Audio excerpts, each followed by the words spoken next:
Mesdames et messieurs, bonsoir. Merci de nous rejoindre dans le magazine des Nations Unies que nous aurons le plaisir de vous présenter chaque samedi sur la chaîne nationale. Tout de suite, les titres.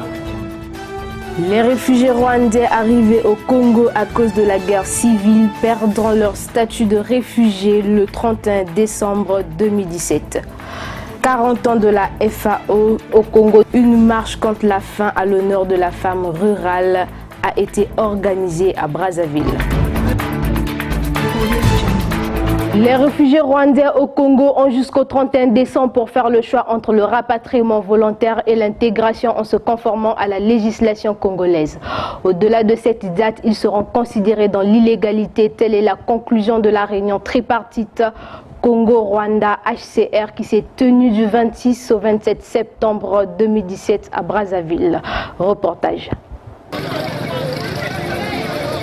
La date du 31 décembre 2017 marquera la fin du statut des réfugiés rwandais sur le sol congolais, notamment ceux qui sont venus trouver refuge au Congo-Brazzaville pendant la guerre civile, car, selon l'ambassadeur du Rwanda au Congo représentant le gouvernement de son pays, toutes les conditions sont réunies dans le pays pour que leurs compatriotes puissent bien mener leur vie.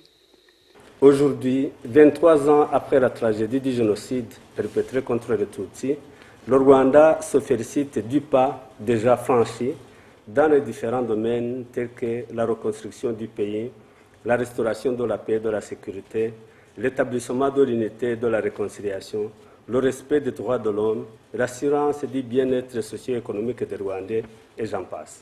C'est ainsi qu'au cours de la réunion tripartite République du Congo, République du Rwanda et le Haut Commissariat des Nations Unies pour les réfugiés, HCR, le 26 et 27 septembre, tenu à Brazzaville, les trois parties sont tombées d'accord sur deux possibilités, à savoir le rapatriement volontaire et l'intégration pour ceux qui veulent rester, à condition qu'ils se conforment à la législation congolaise. Le HCR ne peut que se réjouir de l'excellente collaboration des gouvernements congolais et rwandais afin de permettre aux réfugiés d'accéder à l'une ou l'autre des solutions durables. Les campagnes de sensibilisation sur la cessation du statut des réfugiés rwandais avaient été lancées il y a bien longtemps. Décidément, cette campagne n'a jamais approuvé l'adhésion des réfugiés rwandais. Un guichet unique a même été ouvert à l'Institut des jeunes sourds pour accueillir les réfugiés rwandais qui choisissent la deuxième possibilité, c'est-à-dire rester légalement au Congo-Brazzaville. Les Rwandais sont restés réticents à toute démarche administrative, d'où cet appel du représentant résident du HCR au Congo.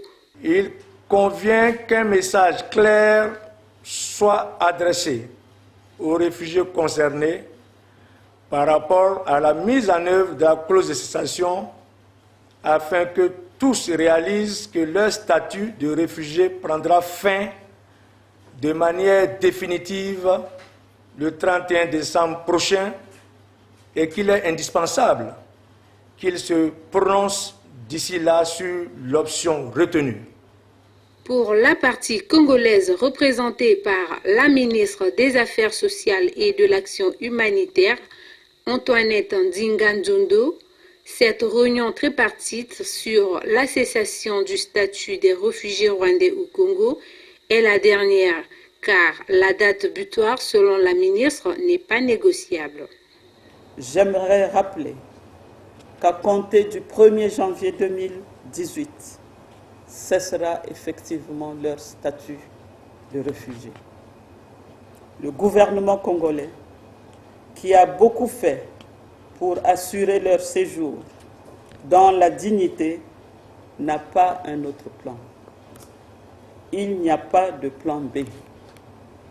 Le gouvernement congolais, par ma voix, ne souhaite pas que nos sœurs et frères réfugiés rwandais se retrouvent dans la clandestinité sur notre territoire.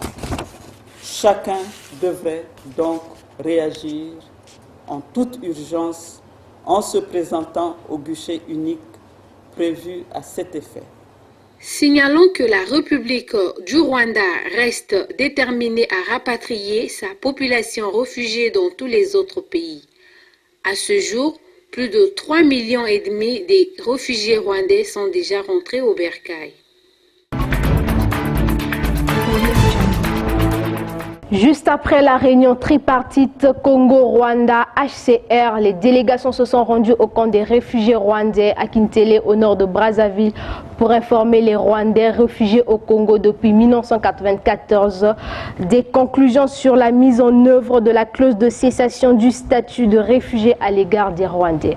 Suivez ce reportage. La descente des délégations congolaises, rwandaises et le HCR dans le camp des réfugiés rwandais à Kintele s'est inscrite dans le cadre de la campagne de sensibilisation sur l'accord de cessation du statut de réfugié aux réfugiés rwandais vivant au Congo. Les 3 délégations ont saisi cette occasion pour faire le compte rendu de la dernière réunion tripartite tenue du 26 au 27 septembre dernier au ministère des Affaires étrangères de Brazzaville. Réfléchissez. C'est en même temps une décision personnelle, individuelle. Il y a certainement des influences autour de vous, mais faites attention. Chacun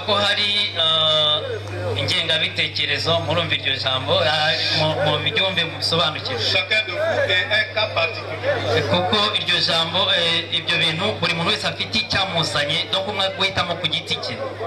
S'adressant aux réfugiés rwandais, le représentant résident du HCR au Congo, Modeste Sier Kwame, a indiqué aux réfugiés qu'il était temps de choisir l'une des options. Comme vous le savez, vous n'avez que 2 solutions durables au choix. Le rapatriement volontaire dans votre pays d'origine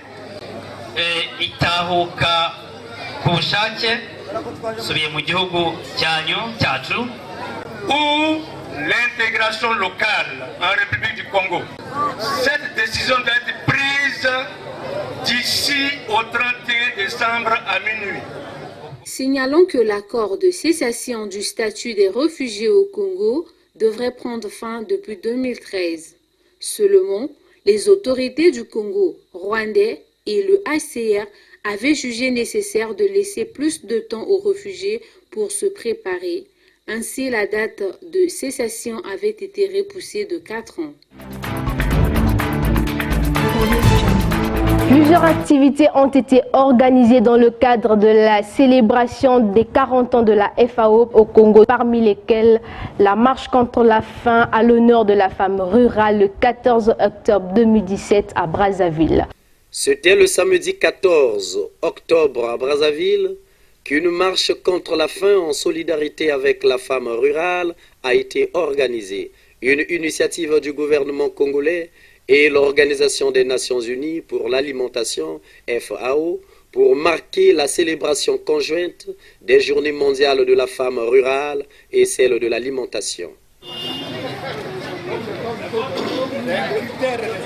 Cette marche contre la faim dédiée à la femme rurale, actrice majeure dans le domaine de l'alimentation au Congo et qui a marqué également la célébration de la Journée mondiale de l'alimentation, s'est déroulée sur un circuit de 8,15 km.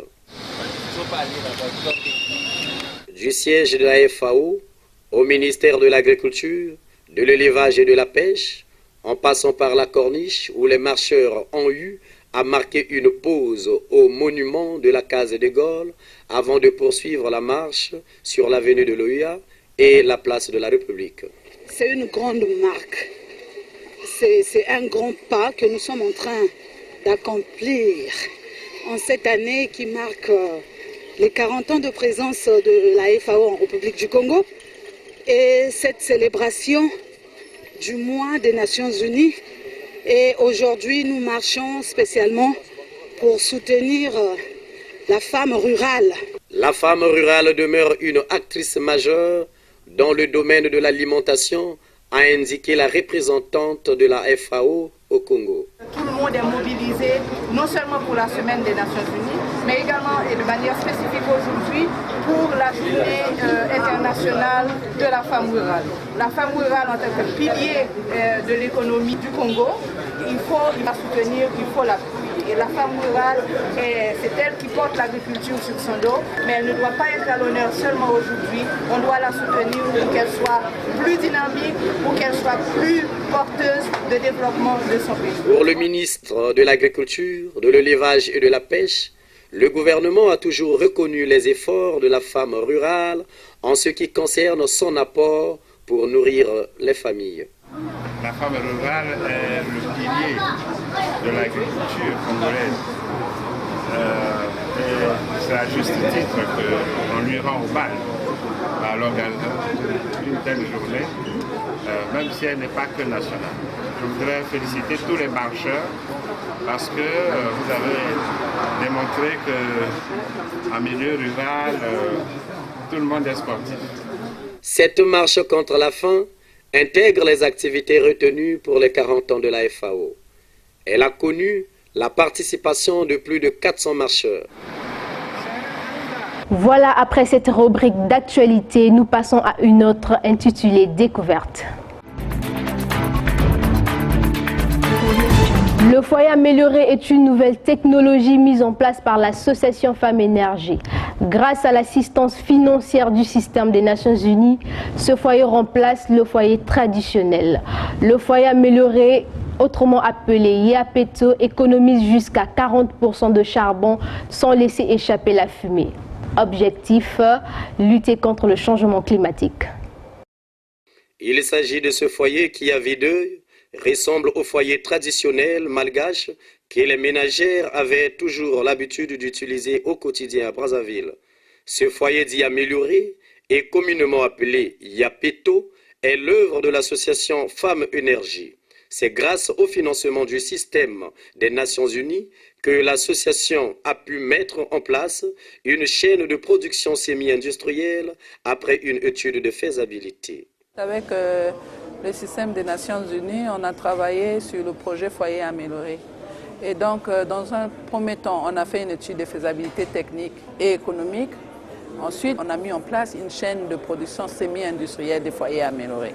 Le PNUD s'est engagé depuis quelques années à travailler avec l'association Femmes Énergie dans le cadre de la production des foyers améliorés parce que cela revêt plusieurs caractères du point de vue technique. Vous constaterez que dans la partie sud de Brazzaville, il y a un déferlement, une pression très forte sur les forêts galeries qu'il y a sur la sortie de Brazzaville afin d'approvisionner Brazzaville en bois énergie.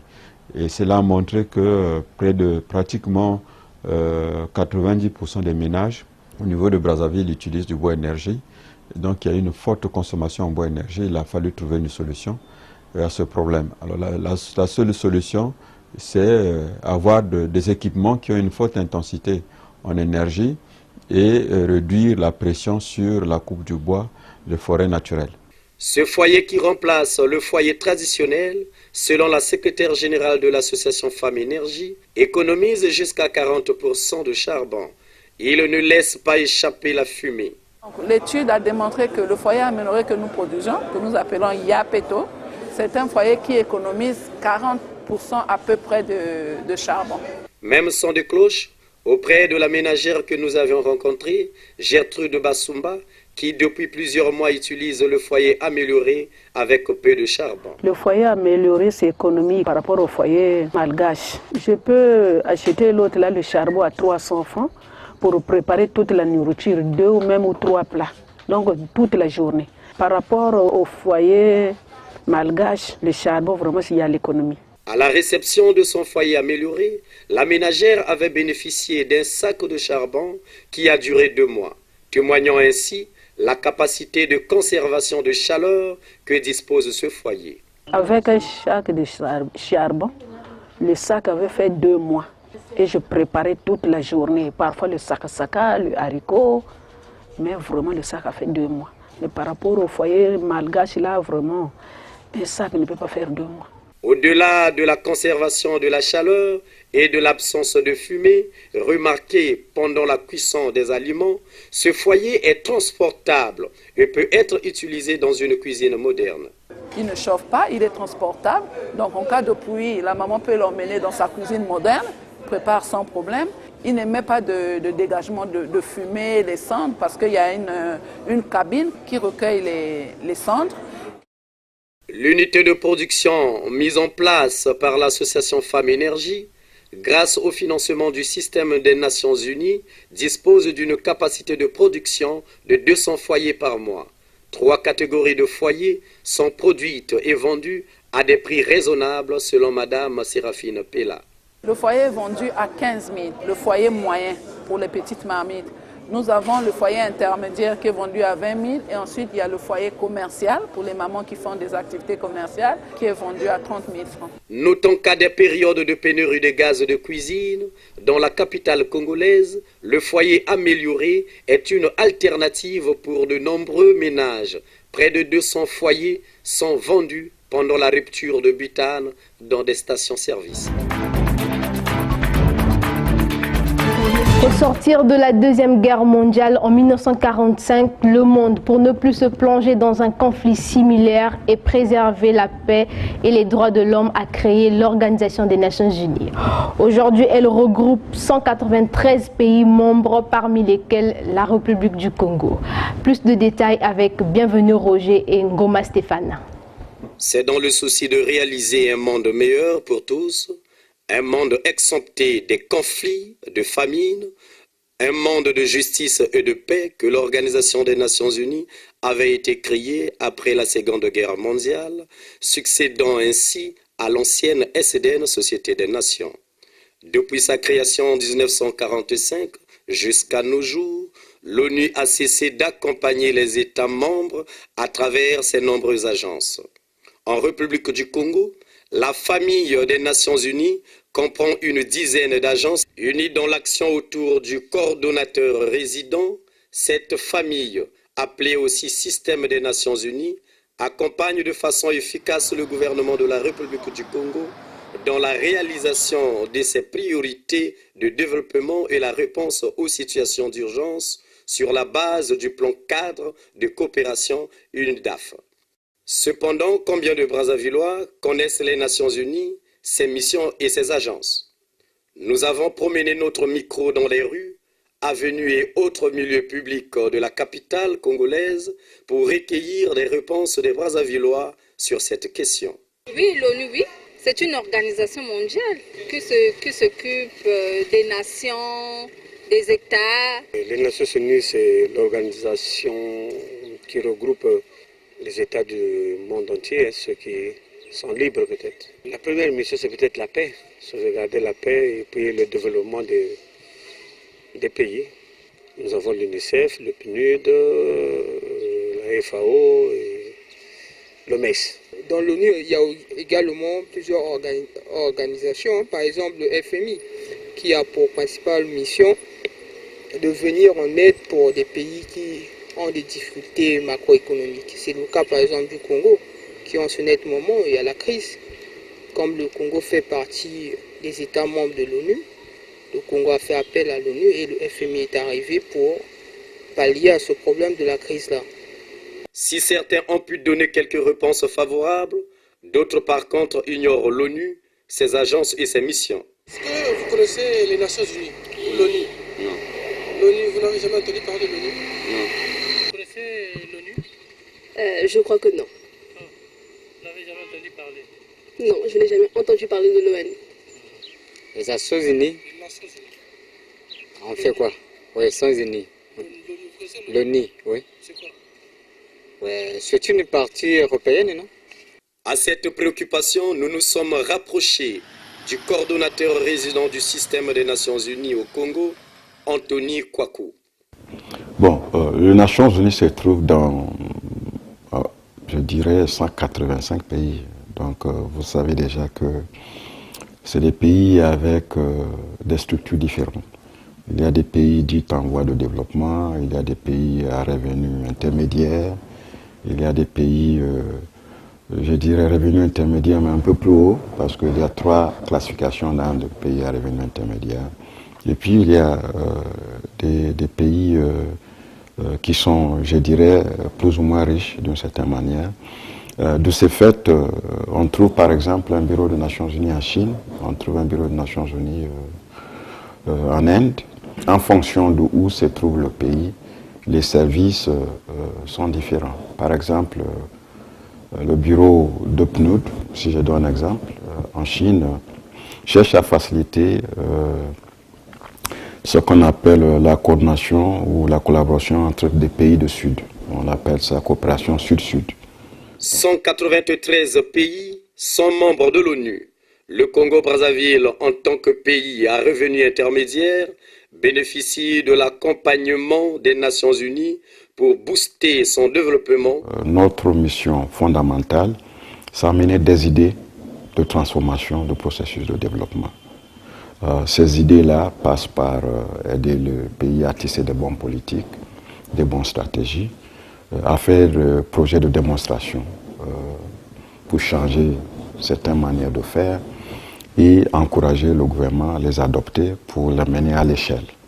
Dans un pays de revenus intermédiaires comme le Congo aussi, nous demandons beaucoup du gouvernement, nous demandons l'encadrement institutionnel du gouvernement, nous demandons aussi l'accompagnement financier du gouvernement, parce que les pays à revenus intermédiaires sont censés à contribuer un peu plus aux activités des Nations Unies que les pays, par exemple, qui sont moins nantis, comme le Congo.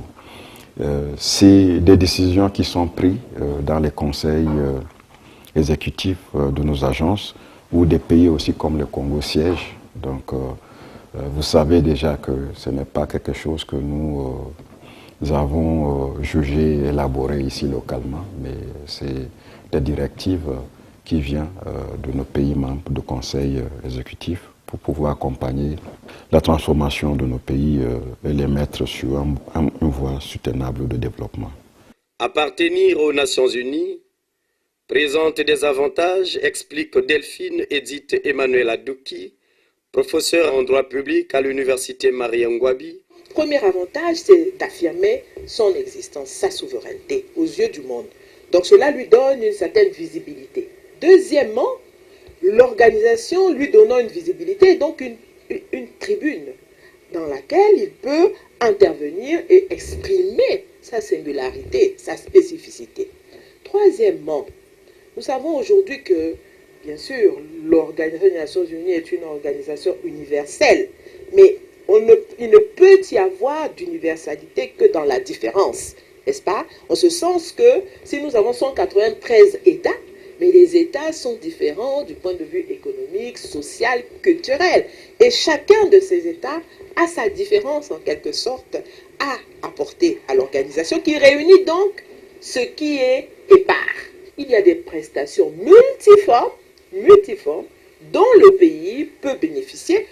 Mais au-delà de ces avantages énumérés, le professeur Emmanuel Adouki a relevé les faiblesses au sein de l'Organisation des Nations Unies, notamment de l'influence démocratique. Le principal inconvénient réside dans l'insuffisance de démocratie au sein de l'Organisation des Nations Unies. Au sein du Conseil de sécurité, vous avez, qui totalise, qui comprend 15 États membres, vous avez 5 États membres permanents qui détiennent le droit de veto. C'est-à-dire qui ont le pouvoir de bloquer l'adoption d'une décision. Et si vous regardez la composition du Conseil de sécurité, il n'y a pas d'État africain. Le Congo, à l'instar des autres pays africains, revendique au moins 1 ou 2 sièges permanents au sein du Conseil de sécurité. Outre l'accomplissement pour transformer économiquement le Congo, les Nations Unies, à travers ses agences, le PAM, la FAO et l'UNICEF, apportent de l'assistance humanitaire aux populations en détresse, le cas des populations déplacées du pôle. Le système des Nations Unies aussi a un impératif humanitaire. J'ai un rôle et on a certaines obligations. Donc, Partout où il y a une souffrance, nous sommes aussi appelés à aider. C'est aussi un mandat des Nations Unies. Et les échanges entre nous, et surtout avec le département qui s'occupe des affaires humanitaires, nous a amené à détecter qu'il y avait des Congolais qui étaient dans le besoin, étant donné ce qui s'est passé dans une partie du pool. Je crois qu'il faut aussi qu'on clarifie, ce n'est pas tout le pool en tant que tel. Nous sommes en mode développement, les agences du système des Nations Unies. C'est difficile de refocaliser sur des questions humanitaires, mais on a cherché à le faire. Mais étant donné que les moyens n'étaient pas suffisants, on était obligé de faire un appel qui est un des canaux les plus connus pour attirer l'attention des partenaires, attirer l'attention du gouvernement et puis ensemble mobiliser tous les gens de bonne volonté, secteur privé, bilatéraux, multilatéraux, gouvernement, pour secourir les Congolais. Dans des cas comme ça, il y a toujours des innocents. Les femmes, les jeunes, les vieux, qui sont obligés de quitter les domiciles, ne le font pas volontairement. Donc, c'est ça l'impératif humanitaire, d'aider. On n'est pas parti pris de la cause en tant que telle. Mais l'impératif veut dire que là où il y a une souffrance, si on peut faire quelque chose pour amoindrir la souffrance, il faut le faire. Les Nations Unies entretiennent des bons rapports avec le Congo. En témoignent les multiples assistances techniques et financières que le pays bénéficie auprès des institutions financières des Nations Unies. Nos relations se portent très bien. Nous sommes membres des Nations Unies depuis 1960 et de fait, donc déjà partie prenante à tous ces engagements, à tous ces programmes, à tous ces fonds, à toutes ces institutions spécialisées. Je ne pourrais pas toutes les citer, il suffit de regarder la Pléiade qui existe, mais nous sommes en partenariat étroit avec lesquels j'ai eu l'occasion de travailler de manière étroite, notamment celles qui ont des bureaux de représentation ici. Je parlerai des plus connus. On peut, de manière ramassée, parler de tout ce qui est apporté comme soutien, comme appui en matière de gouvernance. Vous savez, quand on fait des élections, on a le soutien des organisations, et quand on veut renforcer notre programme de renforcement des capacités des autorités décentralisées, des autorités locales, pour qu'elles soient amenées à prendre en charge, c'est-à-dire à pouvoir assumer les responsabilités qui leur sont confiées, qui leur ont été confiées, nous avons nos partenaires internationaux. Le Congo participe pleinement et au plus haut niveau aux rencontres internationales organisées par l'ONU. La dernière en date est l'intervention du chef de l'État Denis Sassou Nguesso à la tribune des Nations Unies lors de la 72e Assemblée générale des Nations Unies à New York, aux États-Unis. Il y a lieu de dire que les Nations Unies au Congo, à travers ses agences, sont fortement impliquées dans le processus du développement du Congo. Le système des Nations Unies dans un pays donné n'a pas d'objectif que l'objectif de développement du pays concerné. Donc ici au Congo, le pays a ses plans de développement, plan national de développement. Donc le système des Nations Unies tient en compte ces plans et puis tisse comment il peut accompagner la mise en œuvre et la réalisation des objectifs décrits dans ce plan national de développement. C'est ça le plan cadre des Nations Unies. Nous apprécions positivement cette coopération. Elle s'insère dans les objectifs qui sont définis au plan national. Pour qu'une agence s'installe dans un pays, ce sont des États qui font la demande. La première des choses qu'on peut observer, que nous sommes liés par les conventions de Vienne, nous sommes liés par la Charte des Nations Unies. Le reste, maintenant, ce sont des questions d'abord techniques. Nous pouvons demander à une organisation d'ouvrir un bureau ici. Le Congo-Brazzaville est membre des Nations Unies depuis septembre 1960. C'est par cet élément que nous mettons un terme à ce magazine. Merci de nous avoir suivis. À très bientôt sur Télé Congo.